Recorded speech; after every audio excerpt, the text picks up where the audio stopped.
Yeah, Deers for Distance started a few years ago.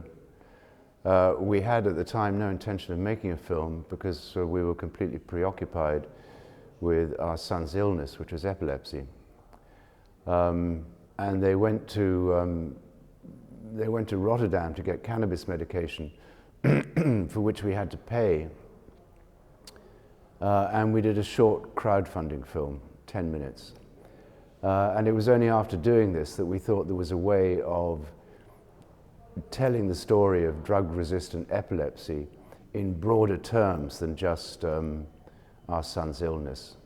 It's a very misunderstood disease, it's under-researched, there's still a lot of stigma attached, and we thought there was maybe a way to make a story which was both personal but also universal.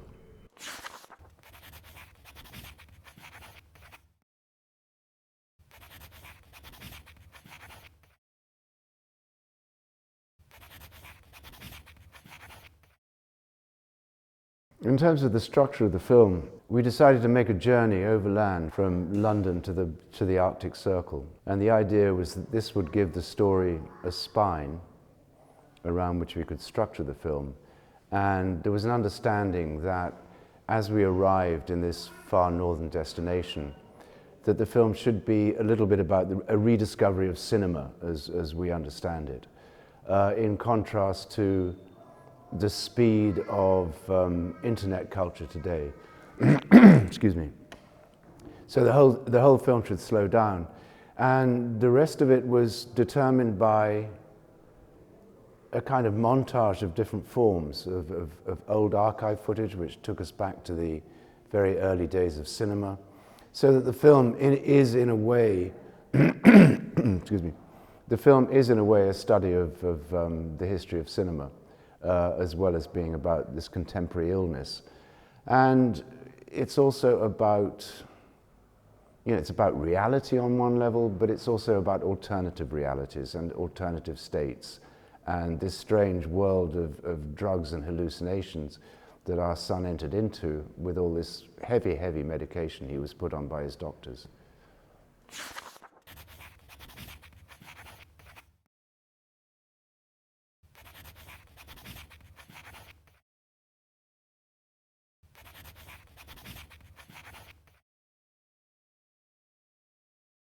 Well, starting with the subject of epilepsy, for 2 years, his English doctors put him on very heavy medication. In terms of understanding what was going on, it was an incredibly complex period, and it was like a kind of mystery. You thought, well, is it the drugs that's doing it? Is it the epilepsy? And the film, in a way, became a reflection of the same. It's the problems we live with now, and trying to understand things like neoliberalism, and in terms of the wider political themes, although we don't really touch on them, it seems to me that we live in a very uncaring world at the moment, and this is reflected in the way that Louis has been treated by not all his doctors, but certainly by a lot of them. And you sense that in medicine, largely, there's a lack of care, in the same way that there's a lack of care in the rest of the world about most things.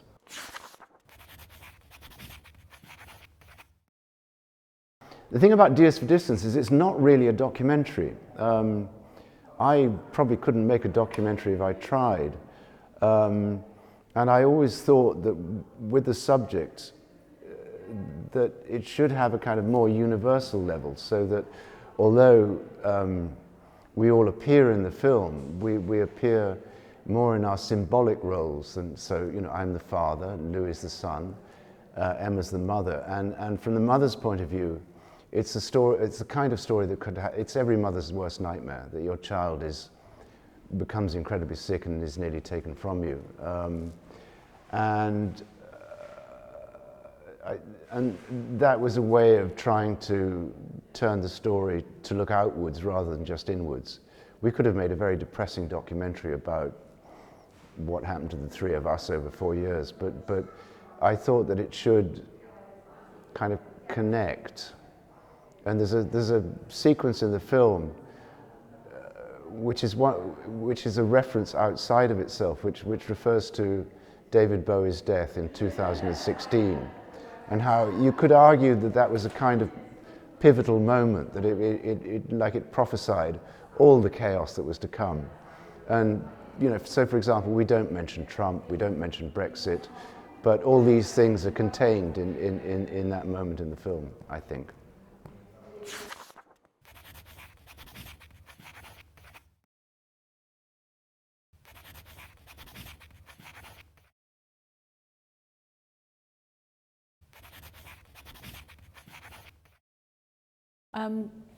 So Dears for Distance is, well, it's about our son's epilepsy, but it's really about the unconscious mind and, everything that we don't know about the brain.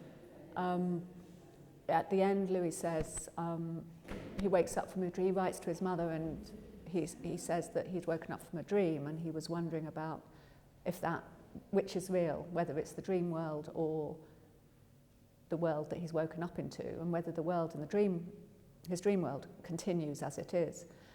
And it's something that it's a dream he had when he was in the Arctic Circle. And it's very powerful. And what's interesting, when we started editing the film, we started using a lot of Alice in Wonderland archive footage. And in fact, Lewis Carroll had epilepsy. And one of the types of seizures Louis had was called Alice in Wonderland syndrome, where everything becomes distorted, so big and small and distant at the same time, and it's like in Alice in Wonderland with the Drink Me, Eat Me, where you get bigger and smaller. But there's lots of imagery in Alice in Wonderland and Alice Through the Looking Glass, which relates to epilepsy and the weird experiences it is. I mean, when you're diagnosed, what's been really interesting is, after showing the film, people come up to us afterwards saying that they've never talked to anyone else about their epilepsy before, and they've never seen anything that represents that world in such a unjudgmental way, and that really understands that you do step into a different type of reality, either as a parent of a child with epilepsy or someone with epilepsy. And at the end of, we discovered this much later, I'd forgotten it from childhood reading of Alice in Wonderland, that in fact the Red King wakes up from a dream and says to Alice, what are you, is this, actually says what Louis said by coincidence, that he's saying to Alice, are you in a dream, or is the dream the reality? So, and that kind of sums up a lot of the film, what the film is about.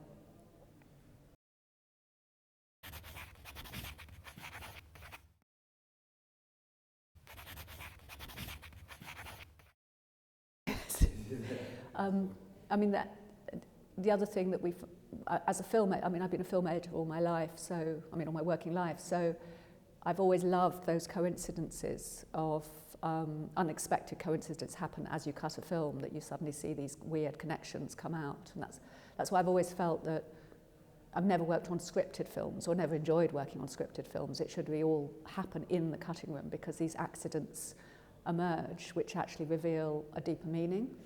And it's like that in life, the amount of coincidences that happen, like the Lee Harvey Oswald in the back of the picture of John Wayne, and there is the Western theme throughout our film, and by accident we ended up staying in this fake Western town in Lapland when we were visiting the hut on the top of the Arctic Circle.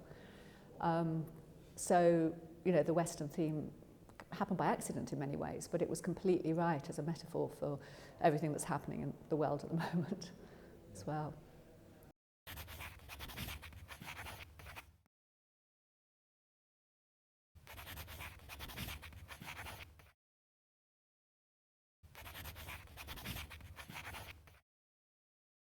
Yeah, and William Burroughs is an really important part of the film as well, because of, as I said, about all these surprising connections and how you find out that everything is connected in the world. And the brain is like that too. I mean, there's so little that's known, but how, there is a sense that you know, we all connected. You know, for instance, LSD, people that have been on LSD trips have said that the imagery in Louis' paintings is like the imagery that they've seen when they've been on their trips. And that was caused by the benzodiazepines he was put on to stop his seizures, never to stop seizures. And coming off it made him, you know, cause these hallucinations, entering into this very weird world where there is a kind of collective, unconscious collective imagery that people, and the White Rabbit is very much part of that as well, you know, and, again from Alice in Wonderland. So, and Burroughs is very interesting on time, and also we kind of paraphrase T.S. Eliot's Burnt Norton about time past and future being present, in time present, and when you, as an editor as well, at time, it's all happening at the same time, and so the Burroughs quote, it feels like when you see me 25 years ago driving through the American desert, and time future is cut into those moments where I had no idea that this was going to happen to me when I became a mother, and you know that and time stops when your child starts having seizures. You're just waiting for that moment when he comes out of a seizure, and he might not happen, which is what's so frightening. And I still I'm still reliving that period all the time when he was ill, and making the film helped in a way to actually exercise some of that period. But because we're still struggling to get the funding for Louis' medication, for his cannabis medication, I have to go over it over and over again, you know, in a loop, reliving that. So time does kind of, it's not linear by any means.